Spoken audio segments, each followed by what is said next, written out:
قال الله تعالى: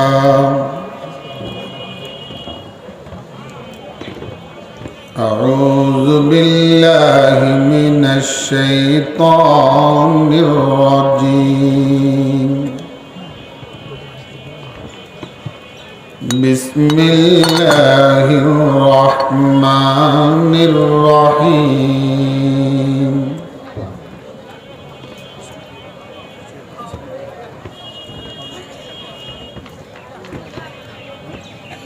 ومن أعرض عن ذكري فإن له معيشة ضنكا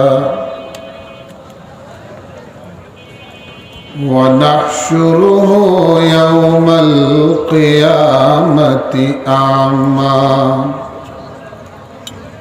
قال رب لم حشرتني أعمى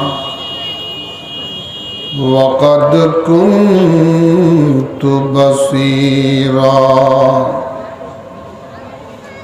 قال كذلك أتتك آياتنا فنسيتها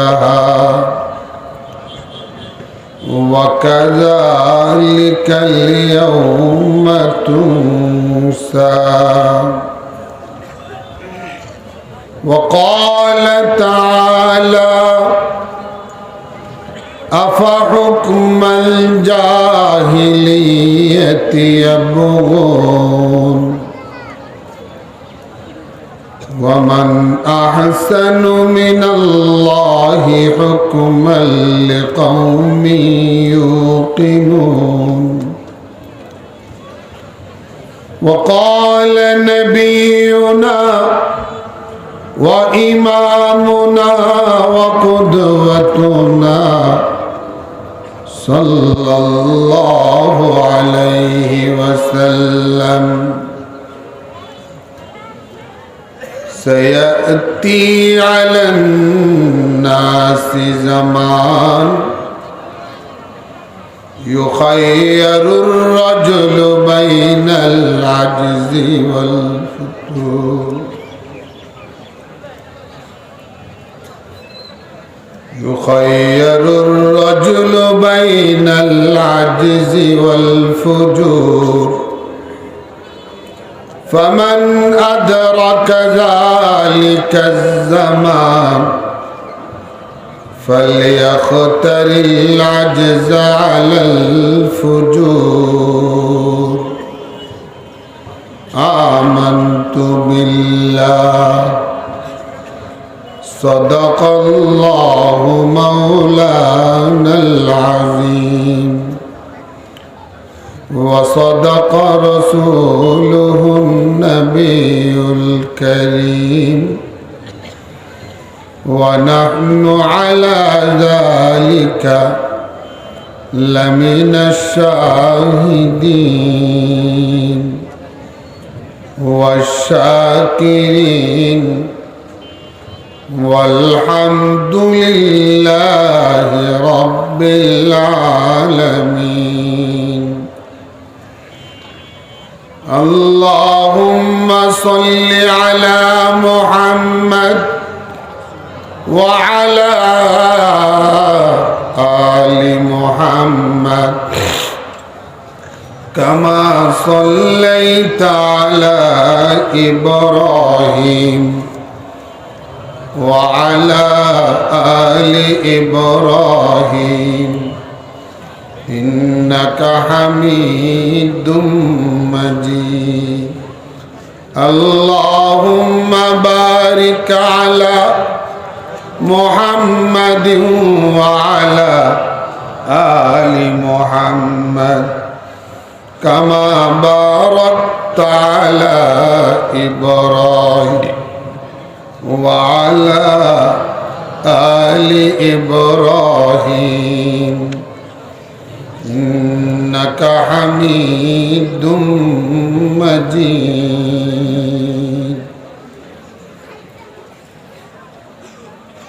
ذهب الذين يعاش في أكنافهم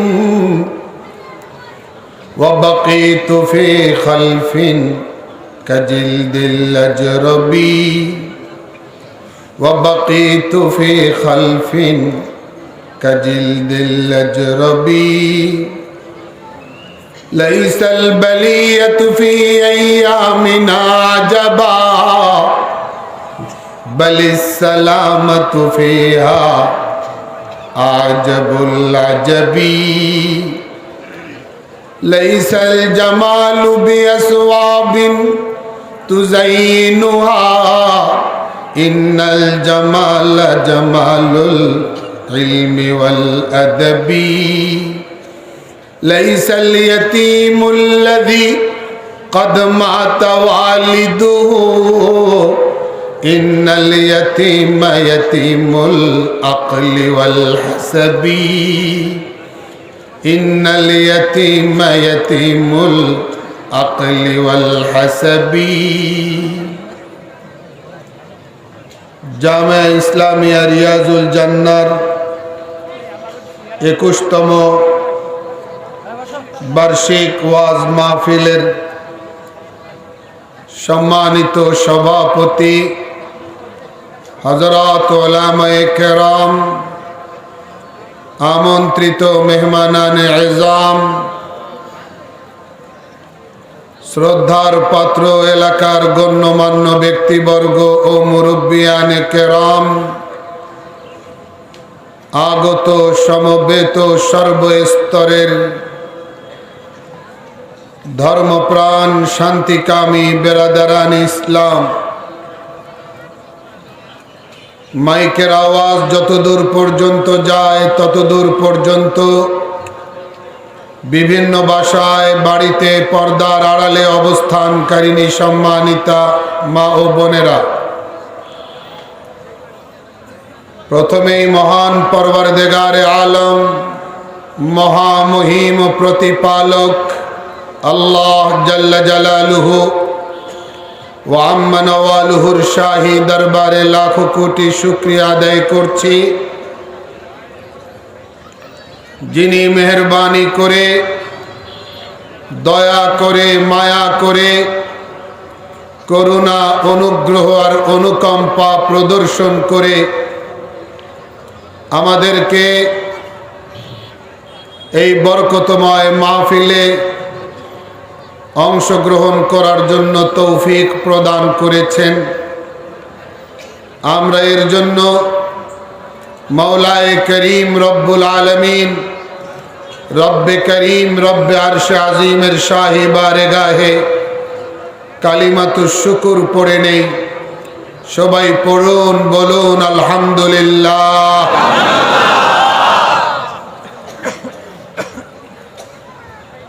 মোহতারম হাজিরিন,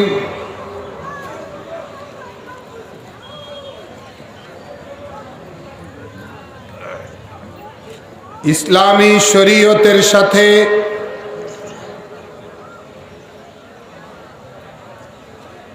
মানব রচিত মতবাদের কোনো তুলনাই করা যাবে না।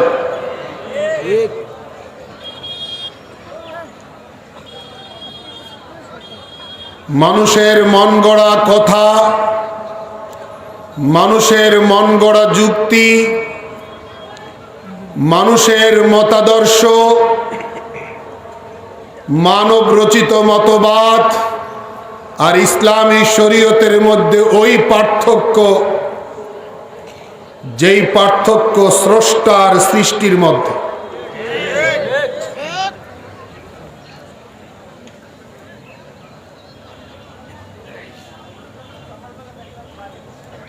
স্রষ্টার পরিচয় হলো অনেক পরিচয়, একটি বড় পরিচয় হলো তিনি আহকামুল হাকিমিন,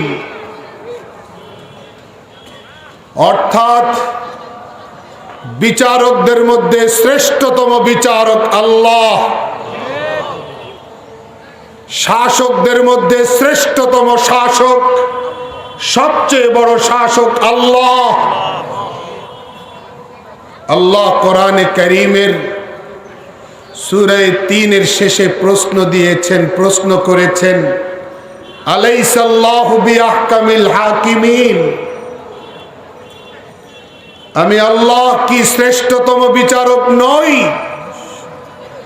বলতে হবে অফকোর্স, অবশ্যই আল্লাহ শ্রেষ্ঠতম বিচারক। আল্লাহর চেয়ে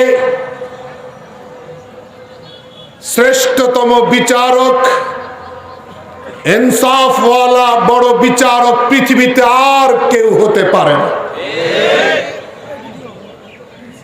এটা হলো আল্লাহর একটা পরিচয়। আর একটা পরিচয়,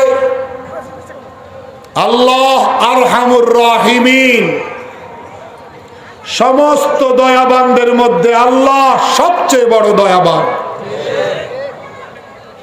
আল্লাহর চেয়ে বেশি দয়া, আল্লাহর চেয়ে বেশি মায়া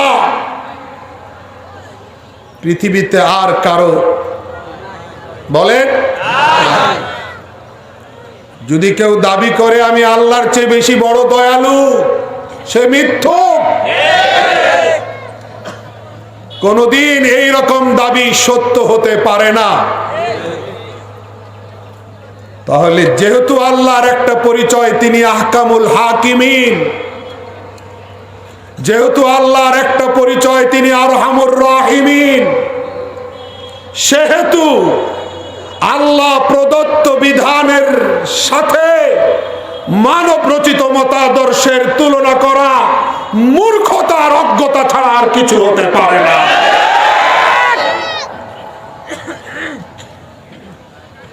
মানুষ তো মায়ের পেট থেকে দুনিয়াতে আসে অজ্ঞতা নিয়ে,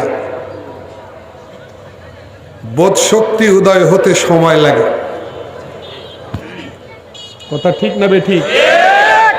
মনোযোগ লাগবে, অ্যাটেনশন, এদিক সেদিক তাকানো যাবে না। অল্প সময় কথা বলবো ইনশাআল্লাহ, কিন্তু কথাগুলো আপনাদের ভাববার জন্য মনোযোগ দিয়ে শোনা উচিত, বুঝার জন্য মনোযোগ দিয়ে শোনা উচিত। ওয়াজ মানে উপদেশ, কিন্তু এই ওয়াজ শুনে ওয়াশ যদি না হই তাহলে এই ওয়াজের কি লাভ? ওয়াশ হইতে হবে।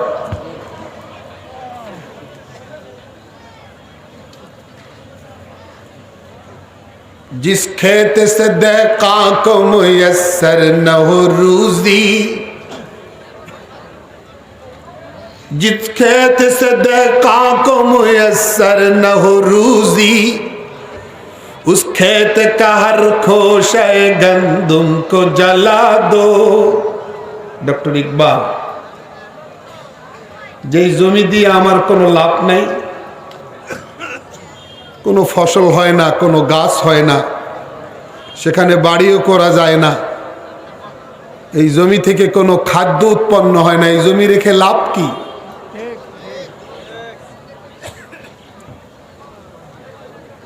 যেই মাহফিল দিয়ে মানুষের চিন্তা ভাবনার পরিবর্তন আসে না, ওই মাহফিল দিয়েই বা লাভ কি? অতএব পরিবর্তন আনতে হবে, পরিবর্তন আনার মানসিকতাও রাখতে হবে।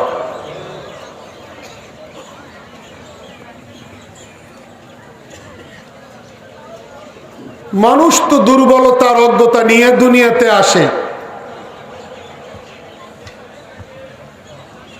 সাবালক হতেও তার টাইম লাগে।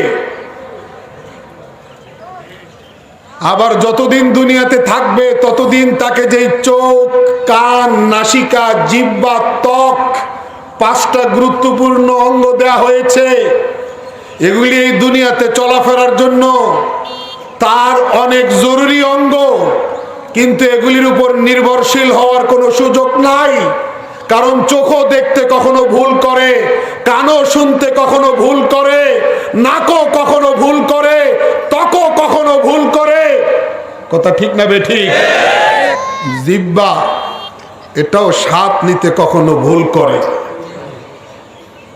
এইরকম ভুল সার্ভিসের অনেক রেকর্ড প্রমাণ আছে। আর এই পঞ্চ ইন্দ্রিয় পাঁচটা শক্তি, এই পাঁচটা শক্তি যদি সচল থাকে তাহলে ব্রেন সচল থাকে। এই পাঁচটা শক্তি যদি নিষ্ক্রিয় হয়, কমজোর হয়, উইক হয়, দুর্বল হয়, তাহলে ব্রেনও দুর্বল হয়।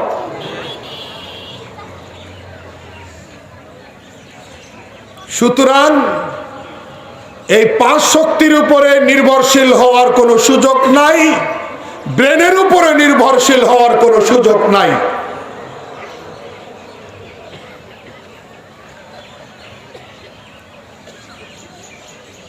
কুয়াশার সময় দেশগ্রামে ভোট হইলে সকালবেলা প্রার্থী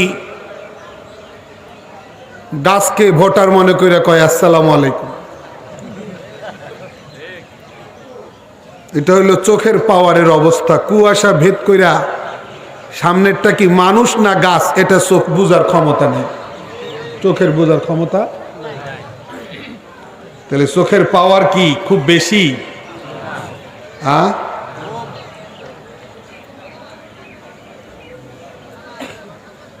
ট্রেনে যারা চলাফেরা করেছেন তারা জানেন, যারা চলাফেরা করেননি তারা বুঝবেন না। এত বড় সম্মেলন, এত বড় মাহফিলে এইরকম অভিজ্ঞতা কারো না কারো অবশ্যই আছে। ট্রেনের যাত্রী আমরা কখনো হয়েছি এরকম শ্রোতা নাই? প্ল্যাটফর্মে আপনার ট্রেন দাঁড়ানো, পাশের লাইন দিয়ে আরেকটা ট্রেন যাচ্ছে, আপনি সিটে বসে জানালা দিয়ে দেখলে আপনার মনে হবে যে আপনার দাঁড়ানো ট্রেন চলছে আর যেটা যাচ্ছে সেটা মনে হয় প্ল্যাটফর্মে দাঁড়ানো আছে। আপনারা কি আমাকে সমর্থন দেবেন যে আমি ঠিক বললাম? বলেন, চোখের এই সিদ্ধান্ত, চোখ যেটা আমাকে দিতেছে যে আমি যেটাতে বসা আছি এটা চলছে আর আমি যেটা জানালা দিয়ে দেখছি সেটা দাঁড়ানো আছে, চোখ যে আমাকে ইনফরমেশন দিতেছে, এই ইনফরমেশনটা কি কারেক্ট? জোরে আওয়াজ চাই। তাহলে চোখের ইনফরমেশন কখনো কি হয়? ভুল হয়। মানব চোখের ইনফরমেশন কখনো কি হয়? ভুল হয়। সুতরাং এই চোখ আল্লাহর দেওয়া নিয়ামত, বাকি চোখের উপরে 100% ডিপেন্ডেন্ট হওয়ার, নির্ভরশীল হওয়ার কোনো সুযোগ নাই। আমি তো 100% নির্ভরশীল হব ওই রাস্তায় যেই রাস্তাটা শতভাগ নির্ভুল, শতভাগ নিখুঁত, শতভাগ সংশয় মুক্ত, সন্দেহ মুক্ত, কনফিউশন মুক্ত। সেটা একমাত্র ওহীর রাস্তা, সেটা একমাত্র কোরআন সুন্নাহর রাস্তা। কি বলেন? এই রাস্তায় কোনো ভেজাল কেউ দেখাতে পারবে না, কোনো সমস্যা, কোনো ফল্ট কেউ দেখাতে পারবে না।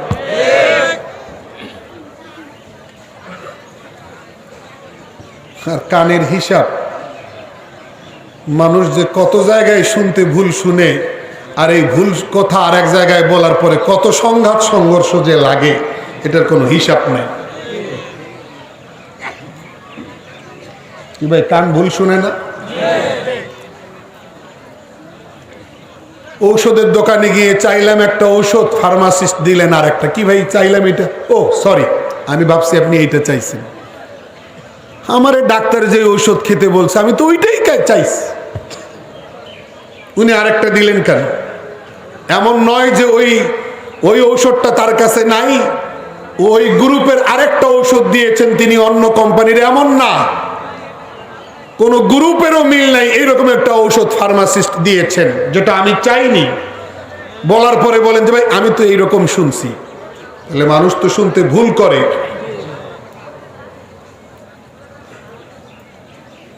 খাদেম যারা সহকারী, তাদের কাছে পান চাইলে অনেক সময় পানি দেয়, পানি চাইলে অনেক সময় পান দেয়। তাহলে মানুষের কানও ভুল ইনফরমেশন দেয়। আর নাক সর্দিতে জাম হয়ে থাকলে সুগন্ধি দুর্গন্ধ কিছুই টের পাওয়া যায় না, এ তো নাকের অবস্থা। আর ত্বক অবশ করার ইনজেকশন পুশ কইরা আমার সামনে কাটাকাটি কইরা সেলাই করলো, কিছু টের পাবো না। এটা ইনজেকশন পুশ করলে তার ক্ষমতা শেষ। এই ত্বকের উপর নির্ভরশীল হওয়া যাবে?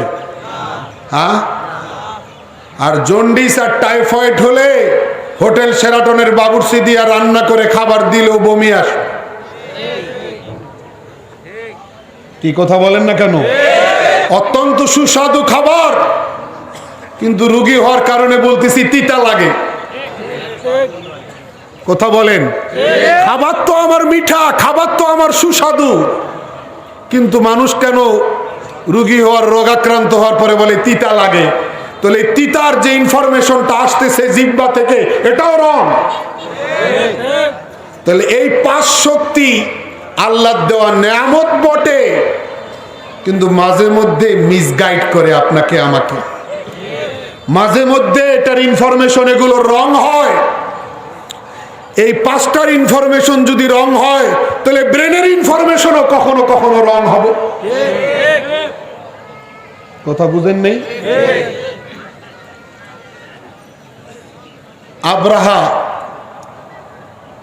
আব্রাহা তার হিংসা, যে মানুষ কেন আল্লাহর ঘর খানায় কাবার এত সম্মান করে, সারাক্ষণ এখানে তওয়াফ চলছে, এরকম একটা ঘর উপাসনালয় আমিও তৈরি করব।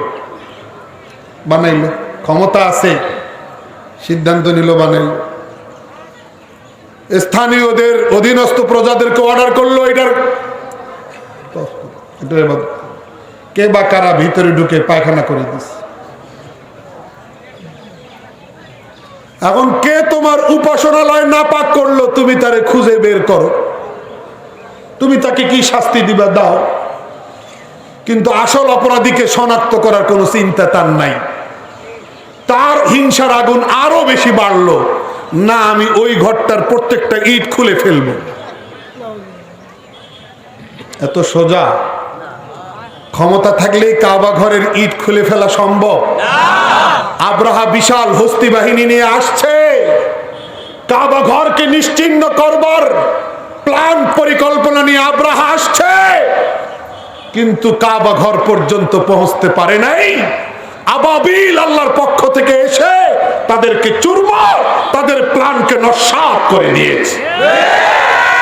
আলাম তারা কাইফা ফাআলা রাব্বুকা বিআসহাবিল ফিল আলাম ইয়াজআল কাইদাহুম ফি তাদলিল ওয়া আরসালা আলাইহিম তায়রান আবাবিল তারমিহিম বিহিজারাতিন মিন সিজিল ফাজআলাহুম কাআসফিন মাকুল।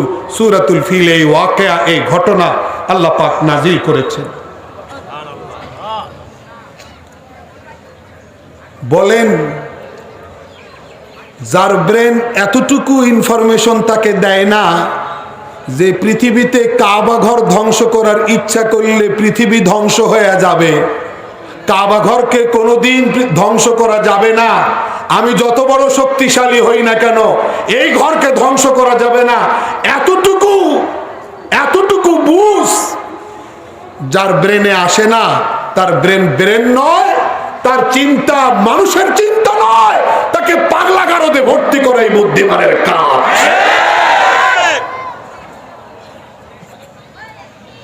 আপনারা তার এই সিদ্ধান্তটাকে কিভাবে নেবেন? এটা কি গুড ডিসিশন? কেমন wrong? Not only wrong but also absolutely wrong. মারাত্মক ভুল। আহাম্মকের এই কথা জানা নাই যে কাবা ঘর দুনিয়াতে না থাকলে পৃথিবীর মানুষের স্থায়িত্ব, পৃথিবীর স্থায়িত্ব থাকবে না, স্থিতিশীলতা পৃথিবীর থাকবে না। আল্লাহ সূরা মায়েদার মধ্যে বলছেন, জাআলাল্লাহুল কাবাতাল বাইতাল হারাম কিয়ামাল লিন্নাস। জাআলাল্লাহুল কাবাতাল বাইতাল হারাম কিয়ামাল লিন্নাস। আমি পৃথিবীর মানুষের স্থিতিশীলতার জন্য এই ঘরটাকে খুঁটি বানিয়েছি, খুঁটি। তার মানে এই খুঁটি থাকবে না, খুঁটি থাকবে না, এই প্যান্ডেলগুলোর খুঁটি সরানো হবে তো শামিয়ানা পড়ে যাবে। কাবা ঘরের মতো এই খুঁটি সরে যাবে তো পৃথিবীর উপরে, মাথার উপরে যে ছাদ দেখতে পাচ্ছি আসমান নামক ছাদ, ছাদও পড়ে যাবে। খুঁটি যেই ঘরকে আল্লাহ পৃথিবীর স্থিতিশীলতার খুঁটি বানিয়েছেন, সেই ঘরকে ধ্বংস করার পরিকল্পনা যার ব্রেন থেকে আসে, তার ব্রেনকে আমি ব্রেন বলতে রাজি না, তাকে আমি মানুষ বলতে রাজি না, বকে তাকে আমি মানুষ রূপী অমানুষ হিসাবে ট্রিট করব। আপনি আমাকে বাধা দেবেন? তাহলে মানুষের সিদ্ধান্ত ভুল হয় কি না? জোরে বলেন। হয়। মানুষের সিদ্ধান্ত ভুল হয়, কয়টা প্রমাণ দরকার আপনার? কয়টা প্রমাণ দরকার? হাজার হাজার লক্ষ লক্ষ প্রমাণ আছে। মোহতারাম হাজিরিন, মুসা আলাইহিস সালাম দাওয়াত দিলেন ফেরাউনকে, আল্লাহর উপরে ঈমান আনো, আল্লাহ উপরে আছে। ফেরাউন মন্ত্রীদেরকে ডেকে বলে, কিরে আমার মন্ত্রীরা, উনি আবার কোন খোদার খবর নিয়ে আইছে, উনি নাকি উপরে আছে, আসমানের উপরে। এতদিন তো আমি জানতাম আমি একমাত্র আল্লাহ, আমি একমাত্র খোদা, আমি একমাত্র ইলাহ, উনি আবার কোন খোদার খবর নিয়ে আমার কাছে আসছে? ফেরাউনের এই মূর্খতাপূর্ণ কথা পৃথিবীর মানুষকে শিক্ষা দেওয়ার জন্য আল্লাহ পাক কোরআনে দিয়েছেন। এর চেয়ে বড় মূর্খতা, এর চেয়ে বড় ভ্রষ্টতাপূর্ণ কথা আর কি হতে পারে? উনি হামানকে ডেকে কয়, হামান। হামান কয়, জি স্যার। কয়, তুমি আসমান পর্যন্ত একটা বিল্ডিং ভবন বানাও, তোমার বিল্ডিং এর ছাদ গিয়া যখন আসমানে গিয়া লাগবে, তখন আমি ওই ছাদের উপরে উঠে গিয়া উনি যেই খোদার খবর নিয়ে আসছে ওই খোদার সঙ্গে দেখা করে আসবো, দেখে আসবো। কি মূর্খতা! وقال فرعون يا أيها الملأ ما علمت لكم من إله غيري فأوقد لي يا هامان على الطين فاجعل لي صرحا لعلي أطلع إلى إله موسى وإني لأظنه من الكاذبين। ফেরাউন কয়, এতদিন পর্যন্ত আমি জানতাম আমি খোদা, আমি ইলাহ, উনি আবার আরেকজন ইলার খবর নিয়ে আসছে। হামান, তুমি আসমান পর্যন্ত বিল্ডিং উঠাও, তোমার বিল্ডিং এর ছাদে উঠা আমি আসমানের খোদাকে এক নজর দেখে আসব। এটা কি সম্ভব? ঠিক বলেন।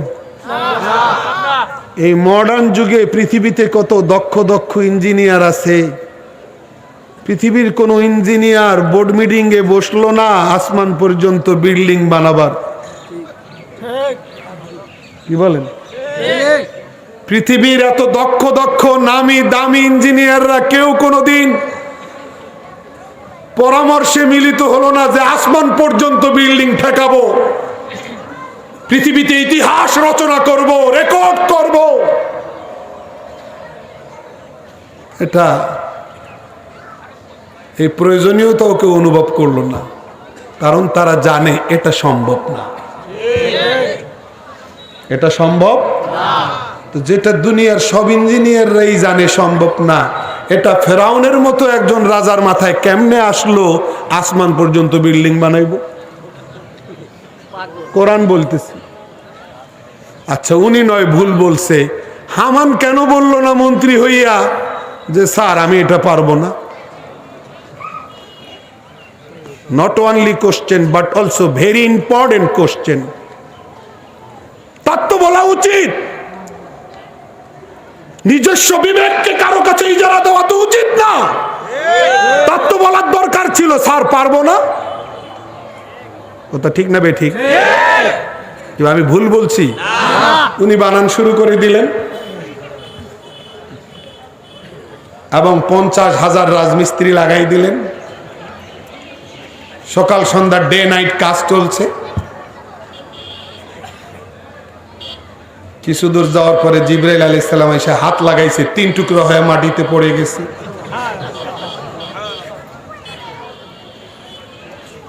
হামানকে বলে ফেরাউন, আমার মনে হয় মুসা আলাইহিস সালামের কথা, ওনার ইনফরমেশন রং, ওনার খবরটা ঠিক না, আমি ওনাকে মিথ্যুক মনে করি। জোরে বলেন নাউজুবিল্লাহ। আস্তে বলবেন না জোরে বলবেন? নবী যদি মিথ্যাবাদী হয়, নবীর ইনফরমেশন যদি মিথ্যা হয়, নবীর নির্দেশনা যদি ভুল হয়, তাহলে পৃথিবীতে আর কারো সত্যবাদী হওয়ার 1% চান্স নেই। মাথায় ঢুকান। আব্রাহা তিনি কি করে কাবা ঘর ভাঙ্গার পরিকল্পনা নিলেন? এটা কি আব্রাহার ব্রেনের সঠিক সিদ্ধান্ত না ভুল সিদ্ধান্ত? ফেরাউন কি করে মন্ত্রীকে আসমান পর্যন্ত বিল্ডিং বানাবার কমান্ড অর্ডার করলেন? এই অর্ডার বা কমান্ড এটা কি ঠিক না ভুল? তাহলে বোঝা যায় ব্রেনের উপরে নির্ভরশীল হয়ে দুনিয়ার জীবন পার করা যাবে না। চোখ, কান, নাসিকা, জিহ্বা, ত্বক, এই পঞ্চ ইন্দ্রিয়ের উপরে নির্ভরশীল হয়ে দুনিয়াতে জীবন পার করা যাবে না। জীবন পরিচালনা করতে হবে ওই রাস্তায়, যেই রাস্তায় 1% ভুল হওয়ার কোনো সম্ভাবনা নাই। সেই রাস্তাটার নাম হলো কোরআন সুন্নাহর রাস্তা। সেই রাস্তাটার নাম হলো ওহীর রাস্তা। সেই রাস্তাটার নাম হলো পয়গম্বরদের রেখে যাওয়া রাস্তা। আজকে এত মতভেদ, সারা বিশ্বে মতভেদ। রাশিয়া একটা কইলে চীন আর একটা কয়, জাপান একটা বললে আরেক রাষ্ট্র আরেকটা বলে, এক লিডার একটা বললে আরেক লিডার আরেকটা বলে, এত মত পার্থক্য। কিন্তু আমি আপনাদের কাছে জানতে চাই, এত লক্ষ পয়গম্বর, লক্ষ পয়গম্বর, লক্ষ লক্ষ নবী দুনিয়াতে আসলেন। মুহতারাম হাজিরিন, কোন নবী দুনিয়াতে এসে বলছে, উনি বলেন, কোন নবী দুনিয়াতে এসে বলছে যে আগের নবী উনি ভুল বলে গেছে? কোন নবী দুনিয়াতে এসে বলছে আরে তোমরা আমারে আল্লাহ বানাও? এটার কোনো সম্ভাবনা আছে? আল্লাহু আ'লামু হাইসু ইয়াজআলু রিসালাতা। নবী রসুল কাকে বানাতে হবে, রিসালাতের এই গুরুত্বপূর্ণ আসন কাকে দিতে হবে, এটা আল্লাহ ভালো জানেন। দুনিয়া উল্টে যেতে পারে, আল্লাহর নবী রসুল নির্বাচন ভুল হতে পারে না। অসম্ভব। যদি কোন নবী এইরকম বিশ্বাসঘাতকতা করেন, তাহলে প্রমাণিত হবে আল্লাহর নবী বানানোটা তাকে ভুল হইছে। এটা হতেই পারে না, এটা অসম্ভব। তাহলে এমন একজন নবী, নবীদের এই বিশাল বড় দলে একজন নবী এরকম পাওয়া যাবে না। ও দুনিয়ার মানুষ, চ্যালেঞ্জ দিলাম, একটা প্রমাণ দেখান যে কোন একজন নবী দুনিয়াতে এসে বলছে আরে আসলে আল্লাহ বলতে কিছু নাই, আমি সব। বলছেন? তাহলে বোঝা গেল নির্ভেজাল রাস্তা থাকলে এই একটাই রাস্তা। বুঝে আসছে না আসে নাই? খেলাফে পয়গম্বর কসে রাগুজি কে হরগিজ বমঞ্জিল না খাহাদ রসিদ। পয়গম্বরের রেখে যাওয়া যে রাস্তা, এই রাস্তাই আপনাকে আমাকে বেছে নিতে হবে, অন্য কোন রাস্তায় হাঁটা যাবে না। আল্লাহ আমাদেরকে হেদায়েত দান করুন, আল্লাহ আমাদেরকে মজবুতি দান করুন। একটা মাছকে পানির থেকে উঠাইয়ে আপনি যতভাবেই মাছটাকে জীবিত রাখবার চেষ্টা করবেন, আপনার 50,000 টাকা মূল্যের স্ক্রিন টাচ মোবাইল থেকে আপনি ইয়ারফোন দিয়ে যদি কোনো ভালো সুরের গায়ক গায়িকা দিয়ে গান শুনান আর বলেন মাছ তুই মরিস না, জীবিত থাক, তারপরও পারবেন না। পারবেন? মাছের শান্তি কোথায়? জোরে কোথায়? শুধু পানিতে। মুসলমানের শান্তি শুধু ইমানে, শুধু কোরআনে, শুধু আল্লাহ আল্লাহ রসুলের রাস্তা। বুঝতে হবে, মাথায় আনতে হবে, কারণ এখানে কোনো ভুল। আল্লাহ আমাদেরকে বুঝাতে হবে। তাহলে ব্রেনের সিদ্ধান্ত ভুল হয়, চোখের সিদ্ধান্ত ভুল হয়, কানের শোনা ভুল হয়, জিহ্বার ইনফরমেশন ভুল হয়, পঞ্চ ইন্দ্রিয়ের ইনফরমেশন ভুল হয়, কিন্তু ওহীর নির্দেশনা, আল্লাহ আসমান থেকে যে কিতাব নাজিল করেছেন কোরআনে কারীম, এই কিতাবের নির্দেশনা কোনোদিন ভুল হতে পারে না। বিবিসির খবর ভুল হতে পারে, ভয়েস অফ আমেরিকার খবর ভুল হতে পারে, আল জাজিরার খবর ভুল হতে পারে, পৃথিবীর যে কোনো সংবাদ মাধ্যমের সংবাদ ভুল হতে পারে, কিন্তু আল্লাহর কোরআনের কথা কোনোদিন ভুল হতে পারে না, কোনোদিন ভুল হতে পারে না।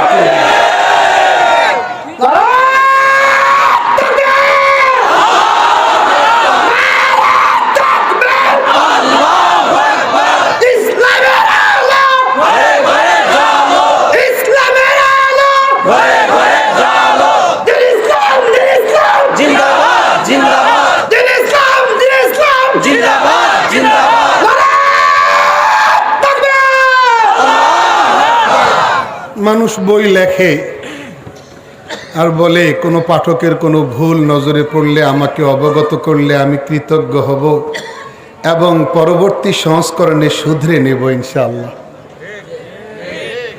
হ্যাঁ, আর আল্লাহ শুরুতেই বলতেছেন জালিকাল কিতাবুল লা রাইবা ফি। কি বলেন? মানুষের রচনা আর আল্লাহর কিতাবের মধ্যে পার্থক্য। মানুষ বইয়ের ভূমিকায় বলে ভুল কোনো পাঠকের নজরে পড়লে অস্বাভাবিক কিছু না, ভুল হতে পারে, আমাকে যদি আপনি অবগত করেন আমি পরবর্তীতে সংশোধন করে নিব। আর আল্লাহ বলতেছেন লা রাইবা ফি, জালিকাল কিতাব লা রাইবা ফি। এটা এমন এক কিতাব যেখানে কোনো প্রকার ডাউট নাই, কোনো প্রকার সংশয় নাই, সন্দেহ নাই। আল্লাহ আমাদেরকে বুঝদান করো। সূরা কাহাফের মধ্যে আল্লাহ বলতেছেন শুরুতে আলহামদুলিল্লাহিল্লাযী আনজালা আলা আবদিহিল কিতাব ওয়া লাম ইয়াজআল লাহু ইওয়াজা। সমস্ত প্রশংসা ওই আল্লাহ, যে আল্লাহ তার বান্দা অর্থাৎ হযরত মুহাম্মদ সাল্লাল্লাহু আলাইহি সাল্লামের উপরে কিতাব নাজিল করেছেন, ওয়া লাম ইয়াজআল লাহু ইওয়াজা, এবং এখানে কোনো প্রকার বক্রতা তিনি রাখেননি। ভাই, ইসলামী শরীয়ত সকল প্রান্তিকতা মুক্ত শরীয়ত।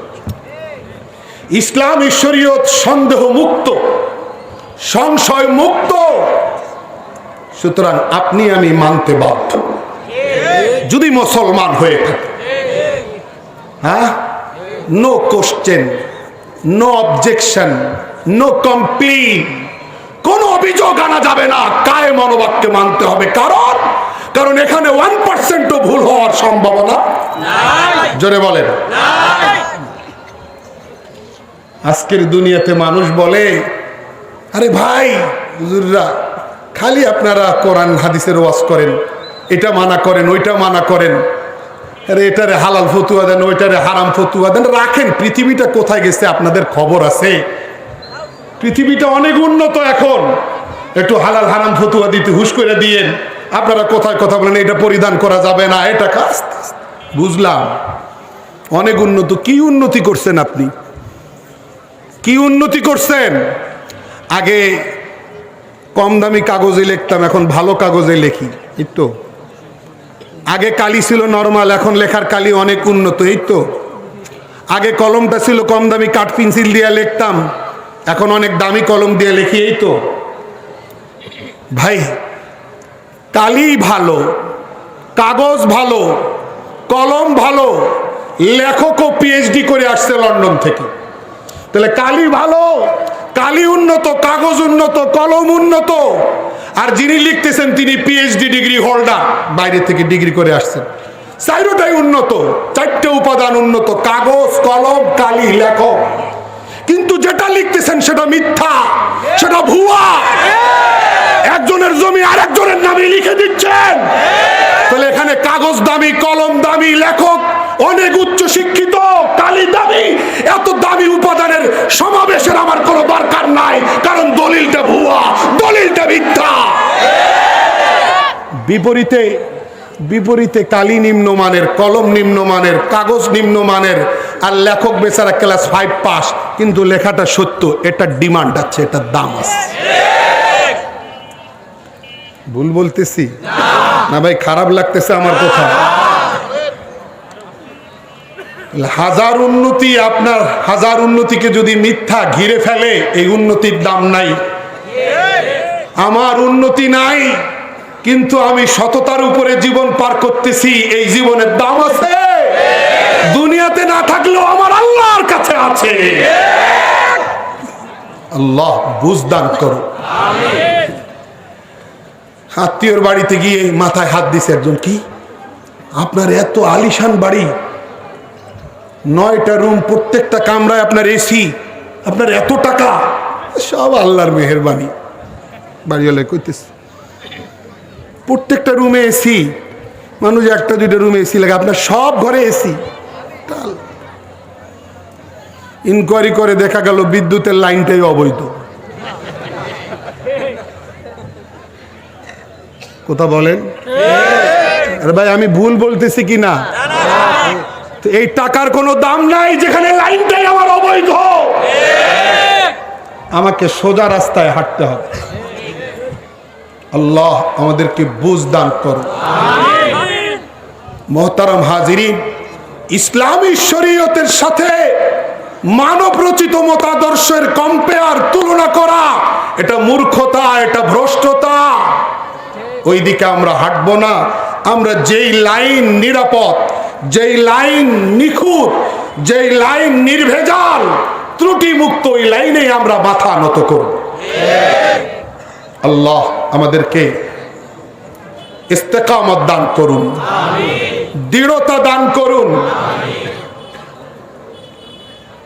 কি ভাই ওহির লাইনে কোনো ভেজাল আছে?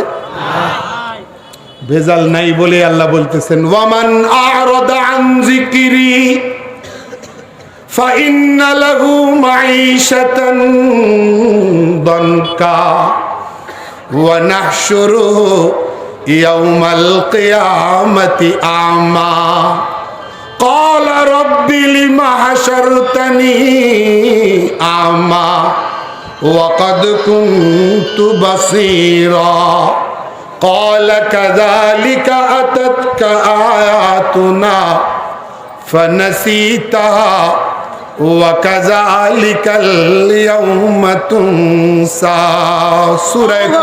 সূরা তাহা 124, 125, 126। আল্লাহ বলছেন যে আমার বিধান থেকে মুখ ঘুরিয়ে নেবে, তার জীবন জীবিকা হবে সংকুচিত, কনজাস্টেড। যে আমার বিধান থেকে মুখ ঘুরিয়ে নেবে, তার জীবিকা হবে সংকুচিত, জীবনটা হবে সংকুচিত। শুধু কি তাই, কিয়ামতের দিনে আমি তারে উঠাবো অন্ধ অবস্থায়। ওয়া নাহশুরুহু ইয়াওমাল কিয়ামাতি আ'মা, তাকে উঠাবো অন্ধ অবস্থায়। আমি যখন পানিশমেন্ট আর শাস্তি হিসাবে তাকে অন্ধ অবস্থায় উঠাবো, তখন আমার বান্দা আমার কাছে জিজ্ঞেস করবে, ক্বালা রাব্বি লিমা হাশারতানি আ'মা, ও আমার রব, তুমি আমাকে অন্ধ বানাইলা কেন, অন্ধ করে তুললা কেন? ওয়া ক্বাদ কুনতু বাসীরা, দুনিয়াতে তো আমি চক্ষুষ্মান ছিলাম, দুনিয়াতে তো আমি চোখের অধিকারী ছিলাম, দৃষ্টি শক্তির অধিকারী ছিলাম। আজকে কিয়ামতের দিনে তুমি আমার দৃষ্টিশক্তি, আমার চোখ নিয়ে গেলা কেন, অন্ধ করলা কেন? আল্লাহ জবাব দিবেন, দুনিয়াতে তোমার কাছে আমার আয়াত, আমার বিধান, আমার আহকাম তোমার কাছে আসছিল, আমার আয়াতগুলি তোমার কাছে আসছিল, তুমি আমার আয়াতগুলোর দিকে ভ্রুক্ষেপ করো নাই, দৃষ্টিপাত করো নাই, কর্ণপাত করো নাই, অ্যাভয়েড করছো। আমি আল্লাহর আয়াত নির্ভুল হওয়ার পরেও, নির্ভেজাল হওয়ার পরেও, 100% কারেক্ট, সঠিক হওয়ার পরেও আমার এই আয়াতগুলোকে তুমি ভুলে গেছো। আজকে আজকেও আমি ওইভাবে তোমাকে ভুলে গেলাম, আজকে কিয়ামতের দিনে তোমাকে ওইভাবে ভুলে যাও। কি ভাই, পরকালটার কথা একটু ভাবি। আমরা কি কেউ চাই যে পরকালে আমার আল্লাহ আমাকে ভুলে যাক? আমরা কি কেউ চাই যে পরকালে জাহান্নামের আগুনে জ্বলি? আমরা কি কেউ চাই যে আমার অনন্তকাল পরকাল পরজীবনটা আমার শুধু শাস্তি আর আগুনের মধ্যে কাটুক? কোনোভাবেই চাই না। যদি না চাই তাহলে রাস্তায় আসতে হবে, আঁকা বাঁকা চলা বাদ দিতে হবে। কারণ আল্লাহর হুকুমে কোনো বক্রতা নাই, আল্লাহর বিধানে কোনো প্রবলেম নাই। 30 পারা কোরআন, কোরআন সুন্নাহ, কোরআনের ব্যাখ্যাই হলো সুন্নাহ, আল্লাহর নবীর হাদিস, ওহীর রাস্তায় কোনো সমস্যা নাই। বুঝেন না কেন? আছে। সুতরাং যেহেতু কোনো সমস্যা নাই, 100% পিওর, 100% পারফেক্ট, অতএব আমি এই রাস্তায় থাকতে চাই, সোজা হইতে হবে। অনেকে বলেন হুজুর নতুন ওয়াজ করেন, নতুন ওয়াজ করেন, এগুলো শুনছি। যুগ জমানার আলোকে ওয়াজ করেন। ওই প্রশ্নকারী সম্মানিত শ্রোতাকে আমি বলতে চাই যে আসমানটা নতুন না পুরাতন? সূর্যটা নতুন না পুরাতন? তো এটারে বদলান না কেন? আমার আল্লাহ আসমান নামক ছাদকে এইরকম ভাবে তৈরি করছেন যে কিয়ামত পর্যন্ত আসমান নামক ছাদের মধ্যে কোনো ত্রুটি দেখা দেবে না। কিয়ামত পর্যন্ত এই ছাদ মেরামত করার কোনো প্রশ্ন আসবে না। সূর্যকে কোনোদিন ওয়ার্কশপে নিতে হবে না, সাপ্তাহিক ছুটি দিতে হবে না। আল্লাহ তাআলা কিয়ামত পর্যন্ত এই সূর্য, এই চন্দ্র, এই আসমান, এই জমিন নামক বিছানা, আল্লাহ এটাকে কিয়ামত পর্যন্ত এটাকে পারফেক্ট করে তৈরি করছেন। এখন ইসলাম আসছে, কোরআন আল্লাহর নবীর হৃদয়স্পটে নাজিল হয়ে গেছে, 1450 বছর পার হয়ে গেছে। এজন্য এখানে চেঞ্জিং আনতে হবে। ওখানে চেঞ্জিং আনেন। আল্লাহ কিয়ামত পর্যন্ত আসমানকে ওইভাবেই বানাইছেন, এখানে কোনো মেরামতের দরকার নাই। ঠিক তদ্রূপ 30 পারা কোরআনকে আল্লাহ শুধু একটা যুগের জন্য, শুধু একটা বিশেষ সময়ের জন্য, শুধু একটা বিশেষ জমানার জন্য নাজিল করেন নাই। কিয়ামত পর্যন্ত এটা অ্যাপ্রোপ্রিয়েট, পারফেক্ট, সকল সময়ের জন্য, সকল যুগের জন্য। অতএব এখানে আর অন্য কোনো রাস্তা তালাশ করা এটা মূর্খতার পাগলামি ছাড়া আর কিছু না। ওয়াশ হইতে হবে, সোজা হইতে হবে। কাউয়ার সাপ এত বন্ধুত্ব, কাউয়া এসে সাপেরে বুঝায়, দোস্ত অনেক দিন থেকে রিলেশন, দোস্ত একটা কথা কই। চলো, কি কইবা? কয় যে তুমি যে এরকম আঁকা বাঁকা চলো, এটা আমার একটু ভাল লাগে না, প্লিজ এক্সকিউজ মি, একটু সোজা হইয়া চলো তো। এত বুঝায়, কাউন্সিল করে, সাপ সোজা হয় না। সাপ মরে যাওয়ার পরে রাস্তায় সোজা হয়ে আছে। বন্ধু কাক এসে মাথার কাছে কান্না করে, বলে দোস্ত জীবন থাকতে এত বুঝাইলাম সোজা হওয়ার জন্য, সোজা হইলে না, আর আজকে মইরা তুমি সোজা হইছো। আমারে বুঝাও মরার পরে সোজা হওয়ার কি লাভ? জীবন থাকতে তুমি সোজা হইলে না কেন? আরে মরার পরে সোজা হওয়া এটা তো সাপের স্বভাব, এটা তো মানুষের স্বভাব হতে পারে না। মরার আগে সোজা হওয়া বুদ্ধিমানের কাজ, মরে গিয়ে সোজা হওয়া সেই সোজা তো লাশ। জোরে বলেন ঠিক না ঠিক? তাহলে মরার আগে সোজা হওয়া এটা মানুষের স্বভাব, আর মরে গিয়ে সোজা হওয়া এটা সাপের স্বভাব। কোন স্বভাব নিতে হবে? আল্লাহ আমাদেরকে বুঝার তৌফিক দান করেন, আমিন। আল্লাহ আমাদেরকে বুঝ দান করেন, আমিন। এখন বলেন, মরবো তো সবাই, মরবেন না এরকম কোন দর্শক শ্রোতা আছেন? থাকলে হাত উঠান। আমি মরবো না, একজনও নাই। মরবো তো? চলো মুসাফির বাঁধো গঠরি, बहुत दूर जाना है, चलो मुसाफिर बधो गठरी, बहुत दूर जाना है, आज भी जाना कल भी जाना, आखिर के दिन जाना है, आज भी जाना कल भी जाना, आखिर के दिन जाना है, कि एक लहजा सूरत न बंदद अमा, कि एक लहजा सूरत न बंदद अमा, चुपाई मान पुरुषोत बदौरे जमा, চুপাই মানা পুরুষোত বাদৌরে জামা। রাত্র দিনের আবর্তন বিবর্তনের মাধ্যমে, চন্দ্র সূর্যের আগমন নির্গমনের মাধ্যমে আমার হায়াতের পেয়ালা, আমার এই ক্ষণস্থায়ী জীবনের পেয়ালা যেদিন পূর্ণতা লাভ করবে, ওই দিন আমাকে 1 মিনিটও সময় দেওয়া হবে না। ওয়ারেন্ট ইস্যু হওয়া মাত্রই আমাকে চলে যেতে হবে, যেতেই হবে। তো এখন কি যাওয়ার পরে সোজা হব না সোজা হয়ে যাব? বুঝে সুঝে বলেন, বুঝে বলেন, একটু আগে আগে আসেন।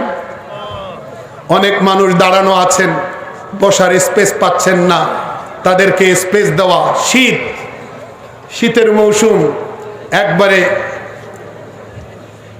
ঘন ঘন আপনারা একজন আরেকজনের সঙ্গে লেগে লেগে বসলে কোনো সমস্যা হবে না আশা করি।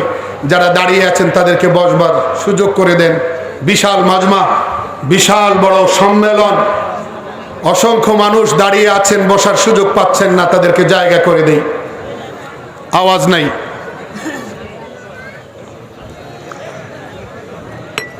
তিনি আসছেন? হ্যাঁ, না আমি কতক্ষণ চালাই। বসেন। তো ভাই আমরা যাব তো সবাই, সোজা হইয়া যাব না গিয়া সোজা হব? তাহলে সোজা হয়ে যাওয়ার ইচ্ছা কার কার আছে? হাত তুলি। আল্লাহ তুমি কবুল করো। এই বিশাল বিশাল সম্মেলনে এ আল্লাহ হাজার হাজার শ্রোতা হাত তুলে বলছেন যে আমরা সোজা হতে চাই। আল্লাহ তুমি সোজা হওয়া সহজ করে দাও। সোজা হওয়া কি করে দাও? সহজ করে দাও। তাহলে সোজা হওয়া কাকে বলে? সোজা হওয়া কাকে বলে? তর্ক করব না, ভেজাল লাগাবো না, হক আর হক্কানিয়তকে নিয়ে খামাখা দ্বন্দ্ব সংঘাতে লিপ্ত হব না। বাস আল্লাহর হুকুম, আল্লাহর রসুলের হুকুম কায় মনোবাক্যে মানব। কারণ আল্লাহ আহকামুল হাকিমিন, আল্লাহ আরহামুর রাহিমিন, সেই সৃষ্টিকর্তা যার পরিচয় আহকামুল হাকিমিন, সেই সৃষ্টিকর্তা যার পরিচয় আরহামুর রাহিমিন, তিনি যে বিধান নাজিল করছেন, এই বিধানে আমার ক্ষতি হতে পারে এমন কিছু থাকতে পারে, আমি বিশ্বাসও করি না, আমি বিশ্বাস। সুতরাং আমি প্রশ্ন ছাড়াই মানব, ঠিক আছে? তারপর যারা গুতাই গুতাই প্রশ্ন বের করতে চায়, এদের মাথায় গন্ডগোল আছে, এদের মাথায় কি আছে? সমস্যা আছে। ওদের কাতারে যাওয়া যাবে না। এক মহিলা রমজানের শেষ দিন, মানে ঈদের আগের দিন, বিকালবেলায় তার বাচ্চা পায়খানা করছে, তো পরিষ্কার করাই দিছে। পায়খানা শক্ত ছিল, টয়লেট হার্ড ছিল, তো বাম হাতের নখের চিপায় একটু পায়খানা ছিল, শুকনা পায়খানা, তো খেয়াল করেনি, বেচারি খেয়াল রয়ে গেছে, হতে পারে। তখন সন্ধ্যাবেলায় চাঁদ উঠছে, চাঁদ উঠার পরে ওই যে কয়েকজন বান্ধবী সহ, সমবয়সী কয়েকজন সহ গাছে হেলান দিয়া ঈদুল ফিতরের চাঁদ দেখে, আর আঙ্গুলটাকে এই পজিশনে নাকে রাখছে। এই আঙ্গুলে কিন্তু একটু পায়খানা আছে, এটাকে এই পজিশনে রেখে চাঁদ দেখতেছে আর মন্তব্য করতেছে, ছোট থেকে চাঁদ দেখে দেখে বড় হলাম, কোনো চাঁদে তো আমার দুর্গন্ধ লাগে নাই। এবারের ঈদের চাঁদে কি সমস্যা গন্ধ লাগতেছে, কারণ আঙ্গুলটা তো ওই জায়গায়, গন্ধ লাগতেছে কেন? সমস্যা কোথায়? হাকিমুল উম্মত মুজাদ্দিদ মিল্লাত আশরাফ আলী থানভী রহমতুল্লাহ আলী বলেন, পোড়া কপালির খবরেই নাই যে গন্ধটা অ্যাকচুয়ালি কোত্থেকে আসতেছে। গন্ধটা কোত্থেকে আসে? আঙ্গুল থেকে। গন্ধ চাঁদে, কিন্তু তার খবর নাই। যারা কোরআনে ভুল তালাশ করে, ইসলামী শরীয়তে ভুল তালাশ করে, যারা কোরআনে গন্ধ পায়, ইসলামে গন্ধ পায়, গন্ধটা আসলে এই জায়গায় না, গন্ধটা আসলে তাদের ওই জায়গায়। আর এই গন্ধ ব্রেন থেকে অপসারণ করবার জন্য বাজারে কোনো শ্যাম্পু সাবান নাই। এটা ওলামা একরামের কাছে আসতে হবে, তারপরে মাদ্রাসায় পড়তে হবে। হ্যাঁ, কথা বুঝেন না কেন? তারপরে এটা নামবে ব্রেন থেকে, তার আগে নামবে না। বুঝে আসতে না আসে নাই? আল্লাহ আমাদেরকে বুঝার তৌফিক দান করেন। আর ভাই আমি ওষুধের নাম অনেকগুলো জানি, শুনবেন? হ্যাঁ হ্যাঁ, এই এত ওষুধের নাম জানি, ডাক্তারি পড়ি নাই। এই এত ওষুধের নাম জানি বললেই কি আমি ডাক্তার? আমি যদি বলি এত ওষুধের নাম যেহেতু আমি পারি এজন্য আমি ডাক্তার, তাহলে এটা তো ধৃষ্টতা হবে, এটা তো অভদ্রতা হবে, এটা তো সীমা লঙ্ঘনের সামিল হবে। ওষুধের নাম মুখস্থ করা আর জানা আর ডাক্তারি পড়া এক জিনিস না। শুনবেন কি গ্যাস্ট্রিকের ওষুধ কই? গ্যাস্ট্রিকের ওষুধের নাম বলি: নিউট্যাক, ওট্যাক, জ্যান্টাক, জেন্টিন, আলকার, সারজেল, ডেসলোর, ম্যাক্সপ্রো, প্যানপ্রো, প্যান্টোনিক্স। বুঝে আসছে না আসে নাই? এগুলো সব গ্যাস্ট্রিকের ওষুধ। Antihistamine allergy: Eramin, Sinamin, Histacin, এলাস্ট্রল, ওরাডিন, এট্রিজিন, এলিস। আরে বুঝে আসছে না আসে নাই? এগুলো সব অ্যান্টিহিস্টামিন। আর একটু ভালোটা যেটা আপডেট: ইবাটিন, ইবাস্টেন, ফেনাডিন, ফ্যাক্সো। বুঝলেন না? এগুলো সব, কথা বলেন না কেন? ডেসলটটা এটা আবার গ্যাস্ট্রিকের ওষুধ না, এটা অ্যান্টিহিস্টামিন। এগুলি আমরা খাই, পরিবারের কেউ অসুখ হলে আমরা কিনি। ছোটবেলা থেকেই ঔষধ কেনাকাটা এটা অভ্যাস, নাম জানি। তাহলে জ্বর হলে প্যারাসিটামলের অনেক নাম জানি, অ্যালার্জি হইলে আমরা অ্যান্টিহিস্টামিনের নাম জানি। তো এত নাম বলার কারণে কি আমি ডাক্তার? ডাক্তারি আলাদা জিনিস আর ঔষধের নাম কিছু জানা এটা আলাদা জিনিস। বুঝেন নাই? ওই বাংলা কোরআন তরজমা পড়া এটা আলাদা জিনিস, আলেম হওয়া আলাদা জিনিস। দুই স্টাডিকে এক করা যাবে না। বুঝেন নাই কথা? এক করা যাবে না। আমার বাবা চেয়ারম্যান ছিলেন, আমার এক ভাই ইঞ্জিনিয়ার আমেরিকায় আছেন, আমার ইমিডিয়েট ছোট ভাই। তার ছোটরা হাই স্কুলের টিচার, আর আমার বড়টা ডিগ্রি পর্যন্ত পড়াশোনা করে মিল চাতালের ব্যবসা করে। বোন তিনজন, এক বোন আইএ পাস, এক বোন মাস্টার ডিগ্রি, আর এক বোন মারা গেছে মেট্রিক লেভেল পর্যন্ত পড়াশোনা করে। শুধু আমি এই লাইনে আসছি। আমি আমার আব্বা আম্মার দুনিয়াতে যতদিন বাঁচবো ততদিন শুকরিয়া আদায় করব এবং তাদের জন্য চোখের পানি ফেলে দোয়া করব যে তারা আমাকে হাফেজে কোরআন বানাইছেন, তারা আমাকে আলেমে দিন বানাইছেন। এই ঋণ কোনোদিন ভোলার নয়, পরিশোধ করার মতো নয়। আমি তো আমার আল্লাহরে ডাক দিয়ে কই, আল্লাহ আমার মাতা পিতার আর কোনো নেক আমল যদি নাও থাকে, তাহলে আমি একটা সন্তানকে যে কোরআনের হাফেজ বানাইলো, আলেমে দিন বানাইলো, অন্তত এই উসিলায় আমার আব্বা আম্মাকে তুমি জান্নাত দান করো। আমার আব্বা চেয়ারম্যান ছিলেন, তো মানুষ এসে কত, চেয়ারম্যান সাহেব সব ছেলে সন্তান জেনারেল শিক্ষিত, একটা বাচ্চার জীবন নষ্ট করে দিলেন। আমার বাপ কইছে, আমার ছেলের জীবন নষ্ট করছি, তোর কি সব? এখান থেকে ধন্যবাদ, আল্লাহ আমার বাবার কবরকে জান্নাত করুন। এটাও একটা ধোঁকা। চেয়ারম্যান সাহেব বইলা তেলাইয়া আমার বাবারে বলছে, আমি মঞ্জুল ইসলাম আফেন্দির বাবাকে। অনেকে এসে বলছেন যে একটা ছেলের লাইফ নষ্ট করে দিলেন। আমার সেই চেয়ারম্যান বাবা তিনি বলতেন, আমার ছেলের লাইফ আমি নষ্ট করলে তোর কি? আল্লাহ আমাদেরকে বুঝার তৌফিক দান করেন। তো আজকে সৌদি আরবে সরকারি লেকচারার ছিলাম, 4 বছর সপরিবারে অবস্থান করে কাজ করছি। সৌদি আরবের ওলামা ইকরামের সঙ্গে উঠা বসা করেছি। আজকে বুখারী শরীফ পড়াই, আজকে মাদ্রাসা পরিচালনা করি, কোরআন হাদিস স্টাডি করে বুঝছি যে কোরআন সুন্নাহর বাইরে মুসলমান এক চুল পরিমাণ এদিক সেদিক যাওয়ার কোনো রাস্তা নাই। এটাই নিরাপদ। এটা আমার ঘাউরামি না, এটা আমার একগুঁয়েমি না। এই সিদ্ধান্ত মুসলমান হিসেবে আমারও হওয়া উচিত, এই সিদ্ধান্ত আপনারও হওয়া উচিত। কি ভাই, কথা ঠিক না বেঠিক? আল্লাহ আমাদেরকে বুঝার তৌফিক দান করেন। আল্লাহ বলেন আফা হুকমাল জাহিলিয়াতি ইয়াবগুন ওয়ামান আহসানু মিনাল্লাহি হুকমান লিকাউমি ইউকিনুন।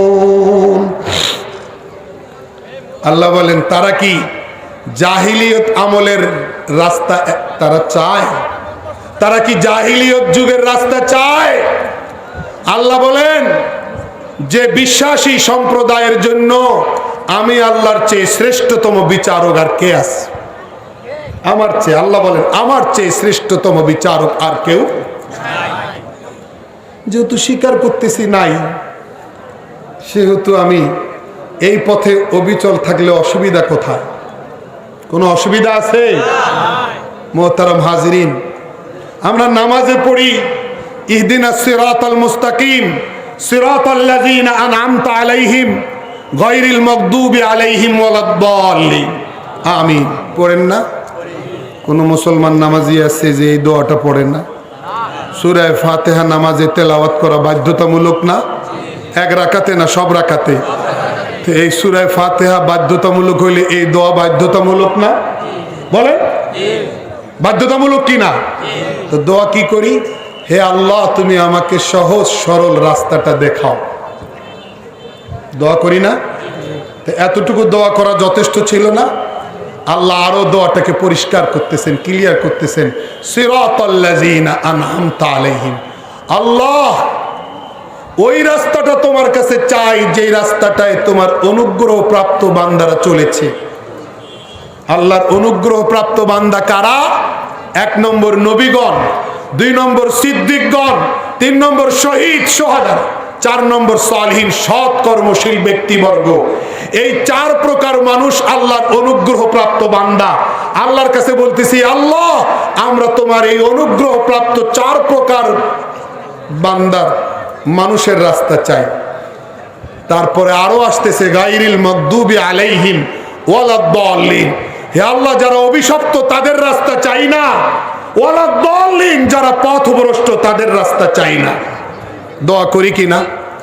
জোরে বলেন দোয়া করি কিনা? ভাই আমি যদি আপনাদের ফরিদপুর এলাকার কোনো মানুষ যদি ঢাকায় যায় আর আপনি যদি বলেন তুমি ঢাকায় যাইতেছো আমার জন্য বাইতুল মোকাররম থেকে টুপি আনিও, কি আনিও? এখন টুপি আনবার কথা যিনি বলছেন তাকে উনি বলতেছেন কিরকম টুপি তোমার পছন্দ? তো তিনি ডান হাতে একটা টুপি দেখায় বলতেছেন এইরকম টুপি আনবা, কারণ বাইতুল মোকাররমে তো ভ্যারাইটিস টুপি, তুমি এইরকম আনবা, কালার এইরকম সাদা আনবা এইরকম। আর এক হাতে আরেকটা নিয়ে বলতেছে খবরদার এইরকম টুপি আনবা না। তাহলে এক টুপি একটা দেখাইলেও চলে, চয়েসটাকে ক্লিয়ার করবার জন্য পছন্দের টুপিটা ডান হাতে স্যাম্পল হিসাবে নিয়া এইরকম টুপি আনবা, আবার অপছন্দেরটা বাম হাতে নিয়া নিষেধ করতেছেন এইরকম আনবা না। 2 দিক থেকে চয়েসটাকে ক্লিয়ার করা। ঠিক সূরা ফাতিহাতেও ঘটনাটা এমন ঘটছে। দোয়া করতেছি আল্লাহ তোমার কাছে সিরাতে মুস্তাকিমের সন্ধান চাই, সিরাতে মুস্তাকিম আমার চয়েস। এখন চয়েসটা কি 2 দিক থেকে ক্লিয়ার করাইতেছেন আল্লাহ আমার দ্বারা। এ আল্লাহ সিরাতে মুস্তাকিম মানে ওই 4 শ্রেণীর মানুষের রাস্তা চাই, আবার মগজুব অভিশপ্তদের রাস্তা নয়, পথভ্রষ্টদের রাস্তা নয়। নেগেটিভ দিক থেকেও সিরাতে মুস্তাকিমকে ক্লিয়ার করা, পজিটিভ অ্যাঙ্গেলেও সিরাতে মুস্তাকিমকে ক্লিয়ার করা। বুঝে আসছে? অভিশপ্ত মাগদুব আলাইহিম অভিশপ্ত দ্বারা ইহুদিদেরকে বোঝানো হয়েছে, আর দাল্লিন দ্বারা খ্রিস্টানদেরকে বোঝানো হয়েছে। তাহলে আমি মুসলমান নামাজি দোয়া করতেছি আল্লাহ আমি খ্রিস্টানদের রাস্তা চাই না, আমি ইহুদিদের রাস্তা চাই না। নামাজে দোয়া করি আল্লাহর কাছে ইহুদি খ্রিস্টানদের রাস্তা চাই না। আর নামাজ থেকে ফারিগ হয়ে মসজিদ থেকে বের হয়ে কর্মজীবনে আইসা আবার তাদের রাস্তায় হাঁটতেছি, তাদের রাস্তায় ব্যবসা বাণিজ্য করতেছি, তাদের রাস্তায় বিবাহ শাদীর অনুষ্ঠান করতেছি। তাহলে এটা তো আল্লাহর সঙ্গে মুনাফিকি ছাড়া আর কিছু না, আল্লাহর সঙ্গে মুনাফিকি ছাড়া। কি ভাই লাগতেছে? মনে হয় তিতা লাগতেছে।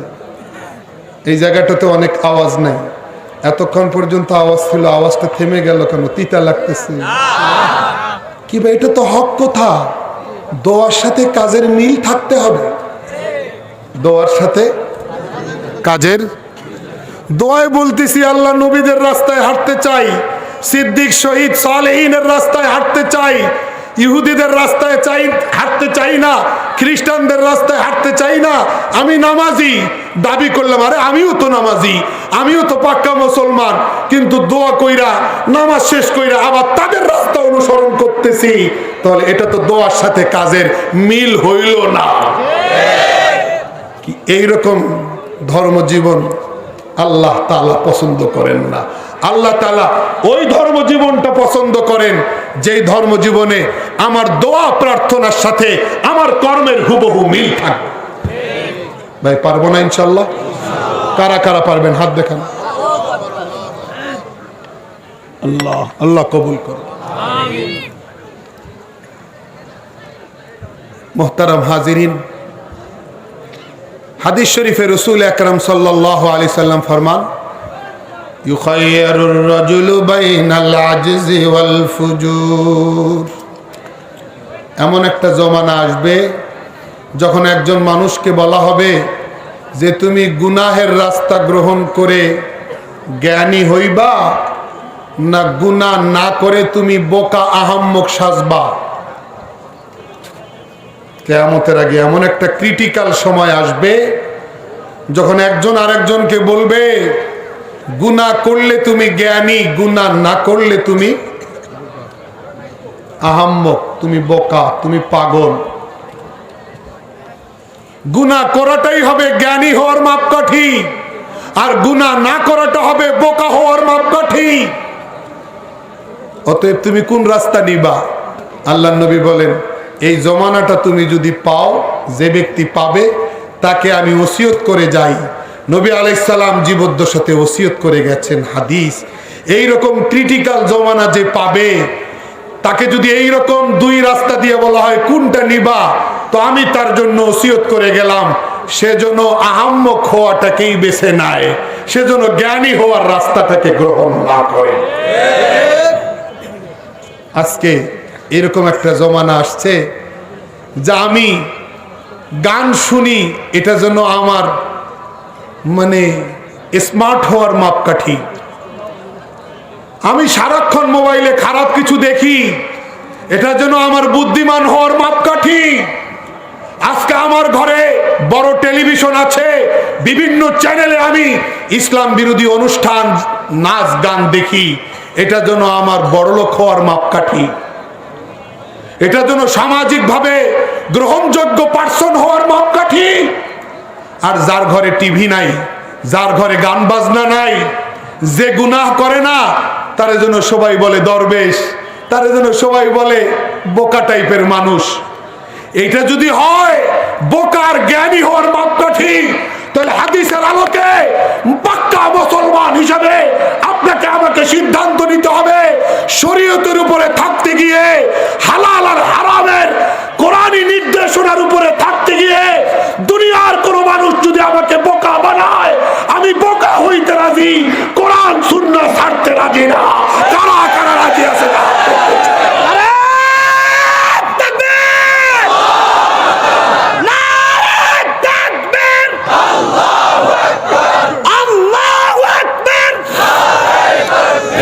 ইসলামের শত্রুরা হুঁশিয়ার সাবধান, ইসলামের শত্রুরা হুঁশিয়ার সাবধান। নারায়ে তাকবীর।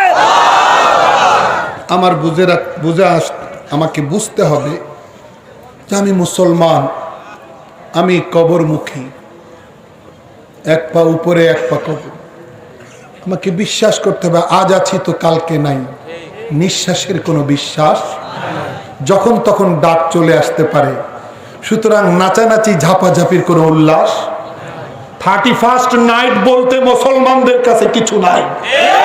খবরদার, এটা বিজাতীয় সংস্কৃতি। 31st নাইট উদযাপন করবে মুসলমানেরা, কোনোভাবেই মেনে নেওয়া যায় না। আরে তোমার 1 বছর পার হয়ে গেল, তোমার মূলধন চলে গেল, তোমার না দুঃখ করা উচিত? কারো 10 লাখ টাকা দিয়ে কেউ ব্যবসায় নামছেন, ওনার হিসাব করে দেখা গেল 2 লাখ টাকা ঘাটতি, উনি কি হাসবেন না কাঁদবেন? 10 লাখ মূলধনের 5 লাখ নাই, উনি কি নাচানাচি করবেন? আরে জীবন হায়াত হলো সবচেয়ে মূল্যবান সম্পদ, এইটা সবচেয়ে বড় মূলধন। এই মূলধনের 2020 সালটা চলে গেল, এটা তো আমার মূলধনের একটা জিনিস আমার হাতছাড়া হয়ে গেল। এটা আমি কানবো না হাসবো? আমি তো কান্না উচিত, আমার তো হাসা উচিত না। তাহলে যারা এটাকে হাসির উপকরণ বানায়, আনন্দের উপকরণ বানায়, তাদেরও তো মাথায় সমস্যা আছে বলা যায়। কি ভাই, এই সমস্ত কৃষ্টি কালচার ছাড়বো তো? হক পথে থাকবো তো ইনশাআল্লাহ? দেশের বরেণ্য অনেক আলিম ওলামা চলে গেছেন, বহু আলিম চলে গেছেন। আল্লামা আহমদ শফি সাহেব হুজুর রহমতুল্লাহ আলী চলে গেছেন। সর্বশেষ আল্লামা নূর হোসেন কাসেমি রহমতুল্লাহ আলী চলে গেলেন। মাঝখানে বহু আলিম চলে গেছেন, হযরত মাওলানা আশরাফ আলী সাহেব, হযরত মাওলানা আনোয়ার শাহ সাহেব, হযরত মাওলানা শেখ আব্দুল মুমিন সাহেব, হযরত মাওলানা তাফাজ্জুল হক হবিগঞ্জি সাহেব, হযরত মাওলানা ইদ্রিস সাহেব, বহু আলেমে দ্বীন চলে গেছেন। বাংলাদেশ খালি হয়ে যাচ্ছে, খালি হয়ে যাচ্ছে। যাহাবাল্লাযীনা ইউআশু ফী আকনাফিহিম ওয়া বাকিতু ফী খালফিন কাজিলদিল আজরাবি। যাদের তত্ত্বাবধানে আমরা চলতাম তারা চলে যাচ্ছেন একে একে সবাই। আমরা তো এখন অকর্মদের কাতারে আছি, আমাদের কি হবে? মুহতারাম হাজিরিন, শুধু আলিম ওলামা একরাম যেই রাস্তা দেখায় ওই রাস্তায় আমরা থাকি। যারা এখনো জীবিত আছেন তাদের কদর করি, তাদের পরামর্শ নেই, ঠিক আছে না ভাই? হ্যাঁ, এলেমের সৌন্দর্যের উপরে আর কোনো সৌন্দর্য নাই। লাইসাল জামালু বিআসওয়াবিন তুযাইনুহা ইন্নাল জামালা জামালুল ইলমি ওয়াল আদাবি। কাপড়ের সৌন্দর্য সৌন্দর্য নয়, পোশাকের সৌন্দর্য সৌন্দর্য নয়, এলেম আর আদবের সৌন্দর্যই সৌন্দর্য। লাইসাল ইয়াতীমুল্লাযী কদ মাতা ওয়ালিদুহু ইন্নাল ইয়াতীমা ইয়াতীমুল আকলি ওয়াল হাসাবি। ওই ব্যক্তি এতিম নয় যার ছোটবেলায় মা বাপ মারা গেছে, আব্বা মারা গেছে। হযরত আলী রাদিয়াল্লাহু আনহু বলেন, অ্যাকচুয়ালি এতিম ওই ব্যক্তি যার ব্রেন নষ্ট, যার আকল নাই। সে করণীয় বর্জনীয় নির্ধারণ করতে পারে না, সে কোন দিক হাঁটবে কোন দিক যাবে এটা সে নির্ধারণ করতে পারে না। এই ভালো মন্দের জ্ঞান যার নাই, লাভ কোন পথে ক্ষতি কোন পথে এটা যারা নির্ধারণ করতে পারে না, এই জ্ঞান যার নাই, সে হলো মূলত ইতিম। ইন্নাল ইয়াতীমা ইয়াতীমুল আকলি ওয়াল হাসাবি। এইজন্য মুহতারাম হাজিরিন, কোরআন সুন্নাতে যেহেতু কোনো ভুল নাই, আমরা এই রশি শক্ত করে ধরবো, অন্য সব রশি ফেলে দেব, ঠিক আছে না? কারণ এই পথে থাকতে গেলে বিপদ আপদ আসবে, বালা মুসিবত আসবে, ঝড় তুফান আসবে। এই জন্য কি আমরা রাস্তা এটা ছেড়ে দিব? বরং আরো জমে যাব। লাইসাল বালিয়াতু ফি আইয়ামিনা আজাবা বালিস সালামাতু ফিহা আজাবুল আজাবি। বালা মুসিবত না থাকাটা হইল অস্বাভাবিক, বালা মুসিবত থাকাটাই স্বাভাবিক। যার জীবনে কোনো মুসিবত নাই এটা তো এক অস্বাভাবিক কাণ্ড। মুসিবত তো থাকবেই। আল্লাহর নবী হাদিসে বলছেন সাল্লাল্লাহু আলাইহি সাল্লাম, আশাদ্দুন নাসি বালাআন আল আম্বিয়া সুম্মা সালিহুন সুম্মাল আমসাল ফাল আমসাল।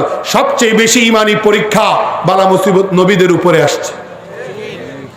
নবীদের পরে যে যত বেশি নেককার হবে, যে যত বড় নেককার হবে, তার উপর তত বেশি ঈমানি পরীক্ষা আসবে। তো আমি ঈমানের উপর অবিচল থাকতে গিয়ে আমাকে যদি বালা মুসিবতের ফেস করতে হয়, আমাকে যদি অনাকাঙ্ক্ষিত কোনো সিচুয়েশন ফেস করতে হয়, তাহলে কি আমি কোরআন সুন্নাহর রাস্তা ছেড়ে দিব? ঈমানের রাস্তা ছেড়ে দিব না। দুনিয়া উল্টে যাক, আমি ঈমানের পথে থাকবো। কথা ঠিক আছে না? নাই, এখানে মেজরিটির কোনো ব্যাপার নাই, শক্তি কার বেশি সেটা কোনো বিবেচ্য বিষয় না। আমি মুসলমান, আমি ইসলাম আর ঈমানের উপর টিকে থাকবো। সাগর শুকায় শুকাক, এটা পসিবল। সমুদ্র শুকে যেতে পারে, পাহাড় নড়ে যেতে পারে, কিন্তু ইমানদার ইমান ছাড়তে পারে না, ইমানদার কোরআন সুন্নাহর রাস্তা ছাড়তে। অতএব আমি আপনাদের কাছে আহ্বান জানাই, যদি আপনারা বুঝে থাকেন তা আমাকে জবাব দেন যে নির্ভুল রাস্তা, নিরাপদ রাস্তা, নির্ভরযোগ্য রাস্তা এটা কোন রাস্তা? কোরআন সুন্নাহর রাস্তা। জোরে বলেন কোন রাস্তা? এই কথাটাকে আমি বুঝাইতে পারছি? হ্যাঁ, এটা 100% নির্ভুল। ডাক্তার কখনো কখনো রোগীর চিকিৎসার নামে 12টা বাজায় দেয়। হ্যাঁ, এরকম ভুলের পার্সেন্টেজ কম, কখনো কখনো হয়, কিন্তু হয়তো কি ভাই, ডাক্তার কখনো রোগীর জন্য ভুল সিদ্ধান্ত নেয় না? এটা কি শুধু বাংলাদেশ, সারা পৃথিবীতে তো হয়। 1% হোক আর 2% হোক, ভুল সিদ্ধান্ত নেয় তো। হ্যাঁ, কত দেখলাম ঢাকায়, কত দেখলাম এলাকায় যে রুগী ডাক্তারের কাছে গিয়ে 3 দিনের মাথায় বলতেছে, স্যার আমারে কি দিলেন ডাক্তার সাহেব, আমার তো অবস্থা খারাপ, আপনার ঔষধ যেদিন থেকে ধরছে ওই দিন থেকে 1 মিনিটও ঘুমাই নেই। হয় নাই? কথা বলেন। ডাক্তার কয় সরি, এই একটা ওষুধ ভুল হয়ে গেছে। এরকম কি 2-4টা প্রমাণ নাই? তো এরকম ভুলের 2-4টা প্রমাণ, ভুল সিদ্ধান্তের 2-4টা প্রমাণ থাকার পরেও মানুষ সুস্থ থাকবার জন্য চিকিৎসকের কথা 100% মানতেছে। আর বিপরীতে কোরআন সুন্নাহর সিদ্ধান্তে 1%ও 1%ও ভুল হওয়ার সম্ভাবনা নাই। সেখানে মানুষ মানতে রাজি না কেন? সেখানে মানুষ কৃপণতা করবে কেন? সেখানে মানুষ ওহীর সিদ্ধান্ত, কোরআন সুন্নাহর কথা 100% অনুসরণ করে দুনিয়া আখিরাতকে আলোকিত করতে চায় না কেন? এটা একগুঁয়েমি হোক, এটা মূর্খতা হোক, এটা কিন্তু বিপর্যয় ছড়িয়ে পড়ার জন্য যথেষ্ট। সমাজটা নষ্ট হওয়ার জন্য এই মানসিকতা যথেষ্ট, পরিবেশটা নষ্ট হওয়ার জন্য এই মানসিকতা যথেষ্ট। এই জন্য গুনাহের পথ ছাড়তে হবে, ঝগড়াঝাটির পথ ছাড়তে হবে, অযথা বিতর্কের পথ ছাড়তে হবে। ইসলামের কোন বিধান নিয়ে অযথা তর্ক করা যাবে না, অযথা দ্বন্দ্ব সংঘাতে লিপ্ত হওয়া যাবে না। সিদ্ধান্ত একটাই, কোরআন সুন্নাহর সিদ্ধান্ত নির্ভুল। অতএব আমার বুঝে আসুক আর না আসুক, আমি সর্ব অবস্থায় মানব। মুষ্টিবদ্ধ হাত দেখতে চাই, মুষ্টিবদ্ধ হাত। মানব তো ইনশাআল্লাহ। আজকের পরের থেকে মৃত্যু পর্যন্ত এই সিদ্ধান্তের উপর কায়েম থাকবে। আল্লাহ আমাদের সবাইকে আমল করার তৌফিক দান করেন। আল্লাহ রিয়াজুল জান্নাহ এই মাদ্রাসার সমস্ত খেদমাত কবুল করেন। যেই বাচ্চারা এখানে পড়াশোনা করে, ছাত্ররা পড়াশোনা করে, আল্লাহ তাদেরকে বড় হাফিজ, বড় আলিম হওয়ার তৌফিক দান করেন। যারা এই মাদ্রাসা পরিচালনা করছেন, আল্লাহ তাদেরকে সুচারুরূপে এই মাদ্রাসা পরিচালনা করার তৌফিক দান করেন। এই মাদ্রাসাগুলির ফয়েজ, এই মাদ্রাসাগুলির প্রভাব সচিবালয়ে যায়, ব্যবসা সেক্টরে যায়, চাষাবাদের জমিতে যায়। এই মাদ্রাসাগুলো এইরকম ফয়েজ আর বরকত সাপ্লাই করে, যেখানে আল্লাহর কালাম 24 ঘন্টা তেলাওয়াত করা হয়। ঠিক না বে ঠিক? আমার কাছে 2জন সরকারি কর্মকর্তা এসে আমার মাদ্রাসায় বলে, হুজুর সরকারি শিক্ষা প্রতিষ্ঠান সব বন্ধ, স্কুল বন্ধ, কলেজ বন্ধ, ইউনিভার্সিটি বন্ধ, কিন্তু আপনারা চাইলেন সরকার মাদ্রাসা খুলে দিল। এই করোনা মহামারীর সময়ও বাংলাদেশের সমস্ত মাদ্রাসা খোলা, দিয়ে পর্যন্ত একটা মাদ্রাসা থেকেও রিপোর্ট আসলো না যে এখানে করোনার রোগী শনাক্ত অথবা করোনার কারণে ওই মাদ্রাসা বন্ধ হয়েছে। একটা রিপোর্টও নাই। আমি বললাম